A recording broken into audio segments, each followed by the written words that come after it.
Salve a tutti ragazzi, bentornati sul canale, buona domenica a tutti. Prima di cominciare, ovviamente siamo qui ad analizzare e parlare della partita che il Napoli ha fatto ieri contro la Salernitana. Salernitana-Napoli finita 2-0, ennesima vittoria degli azzurri che concludono il girone di andata con 50 punti su 57 disponibili, 16 vittorie, 2 pareggi e una sola sconfitta a Milano contro l'Inter, che ci può tranquillamente stare. Ovviamente siamo qui ad analizzare il match di ieri e poi daremo anche le pagelle a tutti i calciatori del Napoli che sono stati impegnati ieri in campo e le due sostituzioni, perché sono state pochissime. Spalletti ha tenuto tutta la squadra titolare in campo per più di 85 minuti, quindi ci sono solo due sostituzioni. Andiamo per gradi e parliamo della partita. Guardando la partita, avendo visto la partita, si prospettava un match bloccato sullo 0-0, perché il Napoli girava da una parte, cambiava gioco dall'altra, possesso palla infinito, perché abbiamo visto più del 75% di possesso tutta la partita. La Salernitana il pallone l'ha visto ben poco, però non riuscivamo a scardinare. Se avete notato, io l'ho notato, Spalletti dopo la mezz'ora ha dato più libertà a Anguissà per farlo svariare da destra a sinistra e creare qualche problema. E proprio da quella mossa nasce il gol dell'1-0. Una grandissima triangolazione sulla sinistra, fuori l'area di rigore. Triangolazione, Anguissà si infila, mette una bellissima palla dietro, dove Di Lorenzo, pronto all'appuntamento, spedisce la palla all'incrocio dei pali e finisce 1-0 negli ultimi secondi del primo tempo. Il Napoli sblocca la partita e il secondo tempo, ovviamente, si poteva prospettare un secondo tempo dove la Salernitana cercava di pareggiare la partita, però il Napoli entra in campo e dopo pochi minuti fa il 2-0 con il solito Osimhen. Ovviamente grandissima giocata sempre dalla sinistra con Elmas che fa un tiro a giro, prende il palo e Osimhen di tap-in insacca il secondo gol che poi chiude definitivamente il match. Ci sono delle cose da ricordare e da analizzare, perché dopo il 2-0 c'è il grandissimo Alex Meret che fa una grandissima parata su un tiro di Piatek, chiamatelo come volete. La manona di Meret fa sì che la palla finisca sul palo ed eravamo a un quarto d'ora dalla fine e per fortuna non si riapre la partita, perché a partita riaperta a 15 minuti dalla fine sarebbe stato poi ovviamente un assedio della Salernitana che avrebbe fatto di tutto per pareggiare la partita, ma il Napoli ha tenuto comunque il pallino del gioco, calma, piatta, e ha rispedito la Salernitana comunque a casa con 0 punti. È un Napoli che è consapevole di essere primo e esprime in campo ciò che l'allenatore vuole, soprattutto dal punto di vista nervoso. È un Napoli che non va mai in sbattimento, soprattutto in partite del genere che l'anno scorso secondo me non avremmo sbloccato. Sono partite che comunque trovi una squadra che ha 9 undicesimi dietro la linea del pallone, a volte anche tutti quanti dietro la linea del pallone, non lasciando nemmeno la punta avanti, quindi difficile trovare spazi e devi trovare la giocata, devi trovare la triangolazione. Se riesci a dialogare in maniera veloce si creano gli spazi, però se il fraseggio è lento diventi preda dell'avversario, perché comunque non ci sono linee di passaggio aperte. Il Napoli l'ha trovata con Anguissà con il primo gol e il secondo gol con una grandissima girata di Elmas che fa una finta di corpo, manda al bar quasi tutta la linea difensiva, fa un tiro che va sul palo e Osimhen prontissimo, la nostra pantera bionda, ad insaccare il 2-0. Detto questo, diamo le pagelle a tutti i calciatori del Napoli. Non posso scegliere il migliore in campo di ieri perché ce ne sarebbero 4. I miei 4 migliori in campo sono Meret, Di Lorenzo, Anguissà e Osimhen. Meret perché ha salvato il risultato e ha mantenuto la partita sul 2-0 con quel grandissimo intervento, facendo anche altre due parate nel primo tempo. 8 in pagella. Di Lorenzo è il nostro capitano, a tutto campo, lo vedi fare la mezzala, lo vedi fare la seconda punta, lo vedi fare il terzino, è dappertutto. E poi tanto di cappello per il gol fatto, perché sicuramente la palla messa dietro da Anguissà era una bellissima palla da ribadire in rete, però devi sempre cercare lo spazio per gonfiarla poi la rete, anche perché la difesa della Salernitana era tutta schierata. Comunque 8 a Di Lorenzo, 7 e mezzo a Rachmani, sta tornando il Rachmani che conosciamo, sta continuamente mettendo minuti nelle gambe, poche disattenzioni, quasi niente ieri.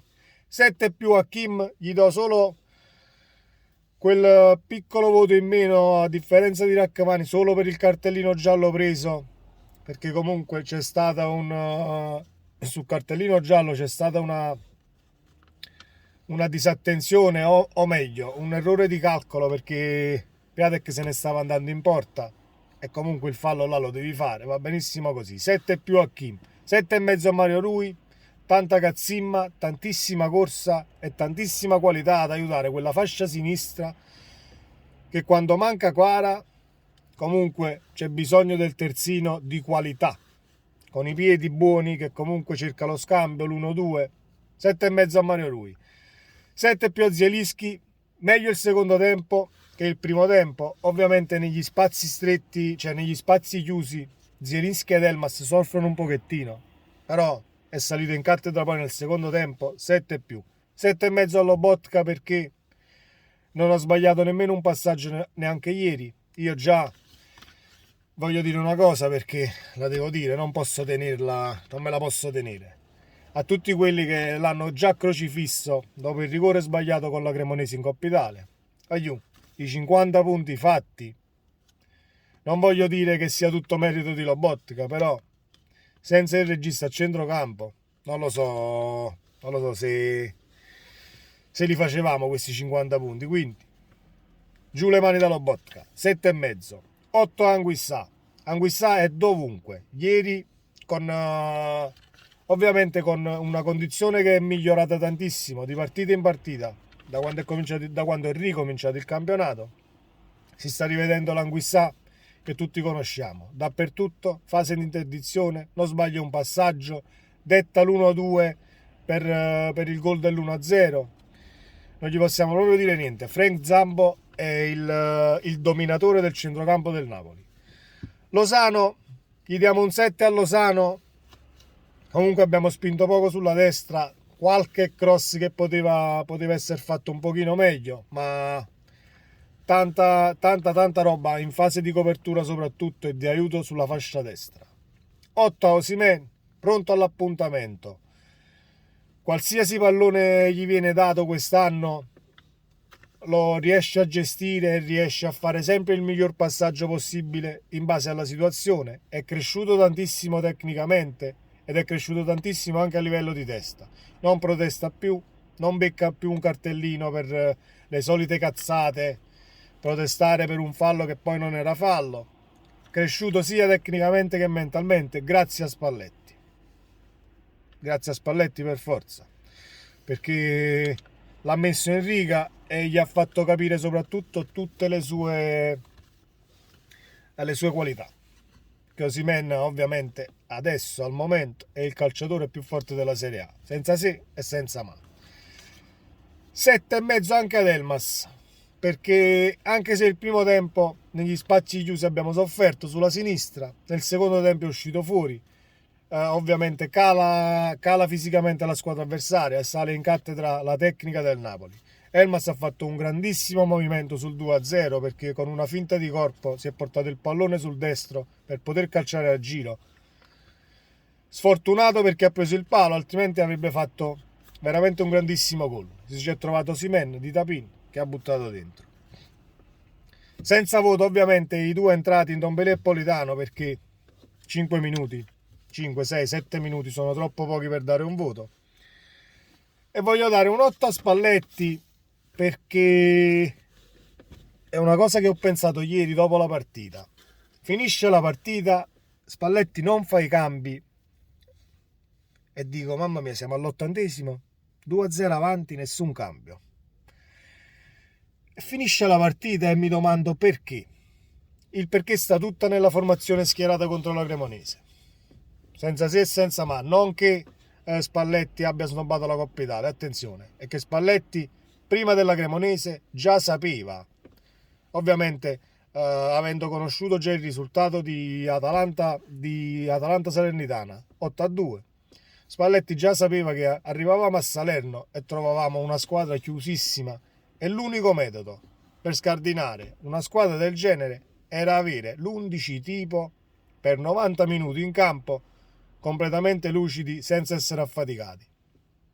C'è riuscito perché l'11 tipo ha fatto sì che noi avessimo il pallone per l'80% è troppo, il 75% è più di possesso palla, e vuoi o non vuoi, da destra a sinistra, da sinistra a destra, gira la palla, gira dall'altra parte, vuoi o non vuoi, il Napoli il gol te lo fa sempre, ed era l'unico metodo per affrontare la Salernitana. Quindi fa anche meno male l'uscita della Coppa Italia con la Cremonese da questo punto di vista, perché se poi schierando questa formazione che era completamente fresca, vinci 2-0, una partita che è un derby a Salerno, una Salernitana che comunque l'unica cosa che lo sapevamo già, l'unica cosa che avrebbe fatto era chiudersi in difesa per prendere quanto meno gol possibili dopo aver preso 8 palloni. Un campo pesantissimo, pioggia battente e una giornata comunque non favorevole al possesso palla, al gioco e ai passaggi veloci, perché quando piove è un'altra storia, ma il Napoli ci è riuscito lo stesso. Quindi 8 a Spalletti, sia per la partita di ieri, sia per la gestione della rosa e sia per i 50 punti che ha fatto tutto il girone di andata. E poi da ieri è l'allenatore con più vittorie in Serie A, ovviamente parliamo degli allenatori in attività. Degli allenatori in attività al momento è l'allenatore con più vittorie in Serie A. Un altro applauso. Un grandissimo traguardo per il nostro Spallettone. E ragazzi, restate sintonizzati perché ci saranno delle chicche sul canale per quanto riguarda tutto il girone di andata, soprattutto per il nostro Meret, perché gli appunti parlano chiaro. Ho annotato non tutte, ma quasi tutte le parate decisive di questo girone di andata tra campionato e qualcosina in Champions, perché ancora ci sono delle male lingue che Meret sì, però non esce tra i pali qua là. Ragazzi, se abbiamo 50 punti è anche merito di Meret. Detto questo, vi saluto ragazzi, sempre Forza Napoli, e ci vediamo nel prossimo video. Ciao!